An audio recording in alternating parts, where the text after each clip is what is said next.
think there was a point in my life, I think it was 2003 or so, where I just made a decision to say, I am no longer going to be sick.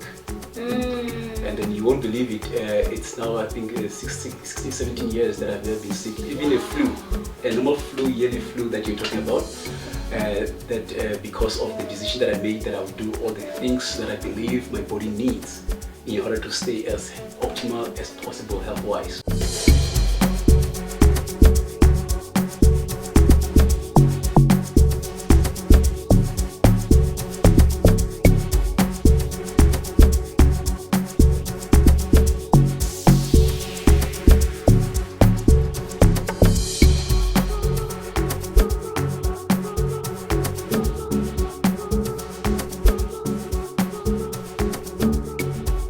Welcome back to Let's Talk Science, and now we're going into our next segment, hashtag Beyond Science. I'm still your host, Thuli, and I am still with Biko.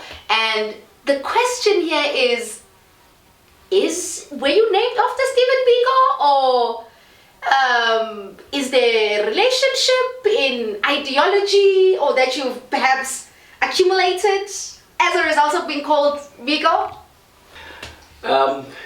Good question. Well, there's a bit of both in your question. I think to answer it, I'll just start by saying what my name means. Okay. My name is in full is Biko Langa. Biko Langa means my sweat. So I was given by my mother many months ago.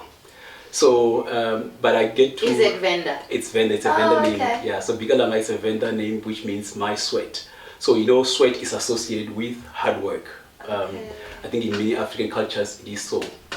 Where you will eat from your sweat, you know what it means.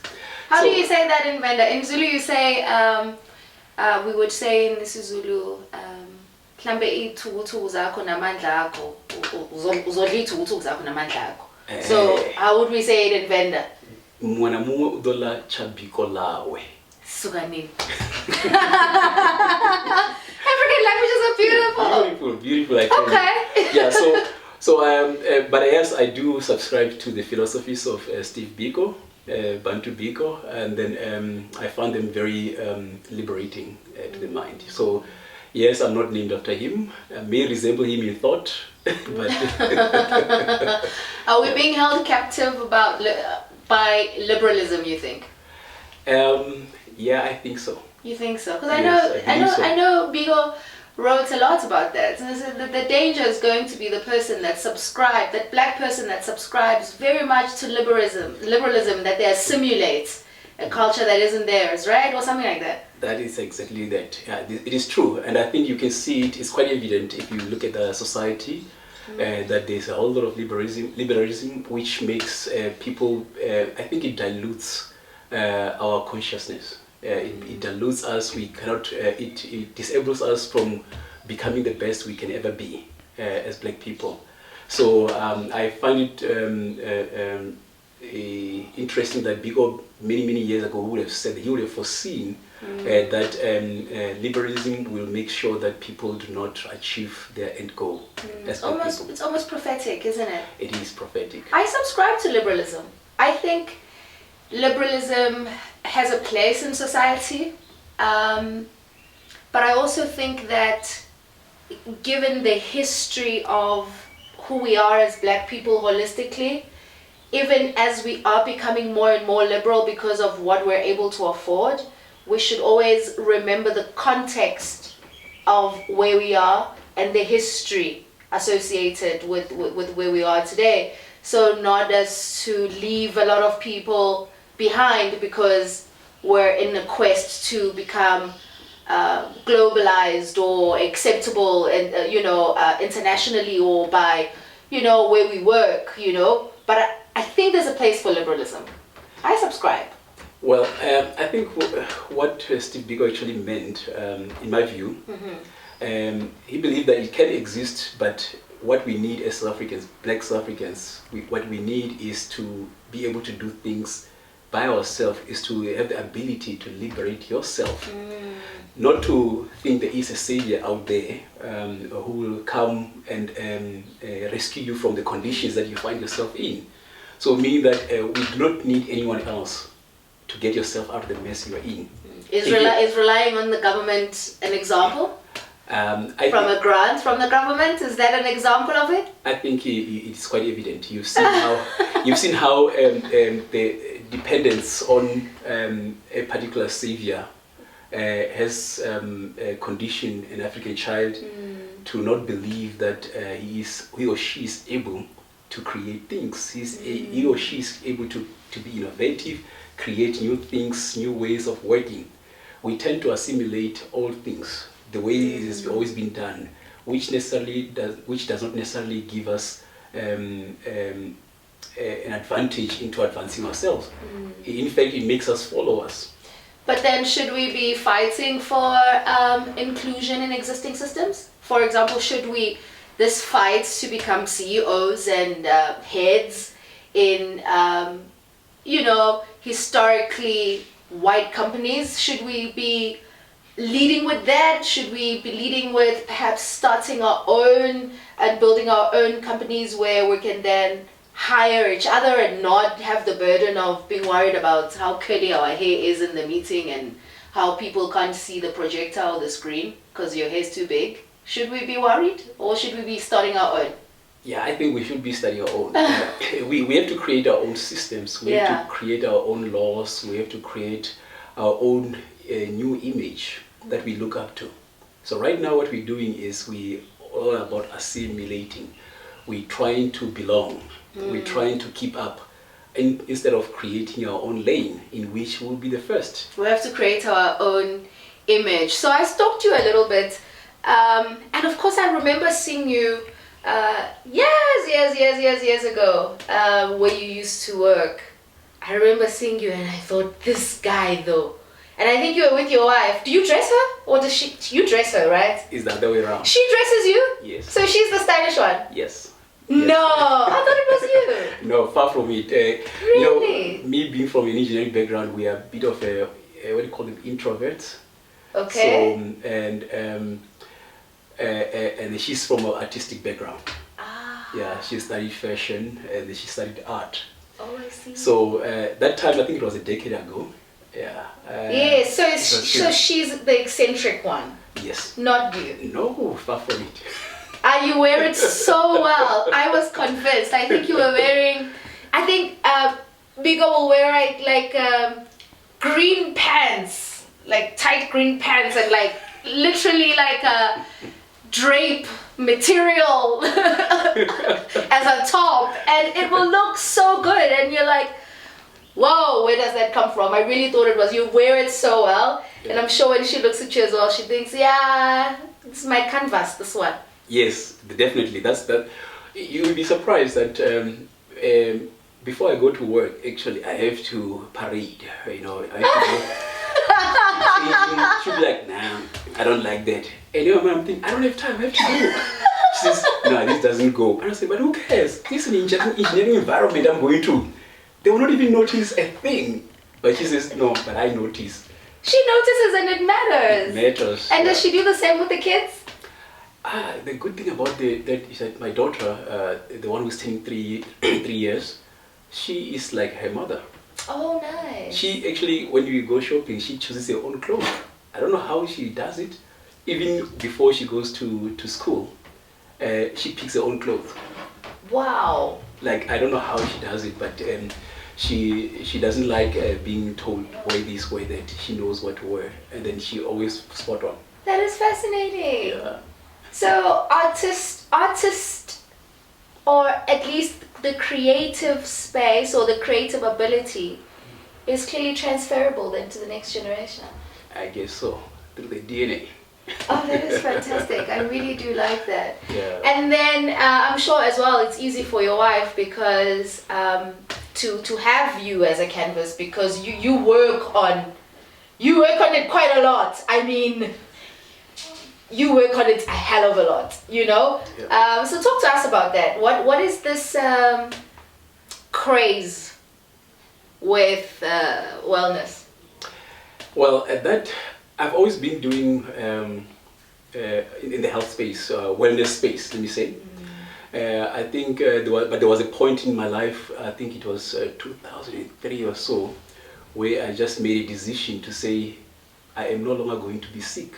And then you won't believe it, it's now I think 16, 17 years that I've never been sick. Even a flu, a normal flu, yearly flu that you're talking about, because of the decision that I made that I would do all the things that I believe my body needs in order to stay as optimal as possible health-wise. What are these things that you're doing? For instance, one of it is exercises. I do run long distances. What's long distance? Because that's 10 kilometers. No, the longest I've ran is a Comrades marathon, which is 90 kilometers. So I've done two of those. I hear Comrades is there's it doesn't sound attractive. It is not attractive, but it is, once you do it, you feel good about yourself. People were telling me how their toenails fell off. Oh, of course. A normal marathon, 42-kilometer toenails, if you look at my toes now, they're pink and they're not pink, they are purple. So it is a normal thing, it comes with the territory. So, and then you have to run with Vaseline. Yes, yeah, to avoid shaving. Yes, that's true, it happens. Where do you fix that? When you're running, you're on the road from Pietermaritzburg to Durban, and you realize that in between your thighs it's getting really dry, the friction is insane. You take out your Vaseline, and what do? Yeah, normally the people on the side, yes, who are playing supporting role, or they come with the Vaseline. From different clubs. They know. Oh. They always bring everything that you will need. Yes, definitely. Is there so you have to go into a bush and be like? No. Oh, how does it work? Right there while you're running. Stop on the road. Just stop on the road, and then you sort yourself out. You sort yourself out, and then you continue. It's a whole. And no one looks at you like. No, everybody knows. It's normal. It's a normal thing. It's a normal thing. We're in this together, so we know the struggle. Yeah. We are comrades. We're comrades. Exactly. We're comrades. We know. In fact, if we see somebody else struggling on the road, we automatically know exactly what could be the problem, and then we quickly go and then offer our solution or our assistance. Hectic. So that's how it is. So that's what I do. Going back to your question, I run, and then I go to gym, and then I do my best to eat as healthy as possible, and then I avoid certain foods, or so-called foods. I don't think they are foods, but people like what? Like there are a lot of fast foods that are not food. They're synthetic foods. They don't have. So you eat all organic? Yeah, I eat organic. Do you think that's sustainable with food security issues? Yeah, it is sustainable. And GMOs? Genetically modified? No. I remember when first year of marriage with my wife, she was still eating those things. And I told her that, no, I think this is it. Here in this house, no one gets sick. Yes, here in this house, no one gets sick, no one eats those things. But what if she feels like chicken licken? No fizzy drinks. No, chicken licken, it's normal chicken. It's normal chicken. Oh, is it fine? Yes, it is fine. It is normal chicken. But I'm not an extremist. I'm talking about extreme way. I'm referring to certain foods which you can test them by just taking them, buy them, put them in a table and leave them for a week. You will realize that they still look exactly the same, which means that they don't have any living organisms in them because they're not real food. Real food should get stale. It should get off after a couple of hours or the day. You know what I mean? It's not edible in the day after or so on.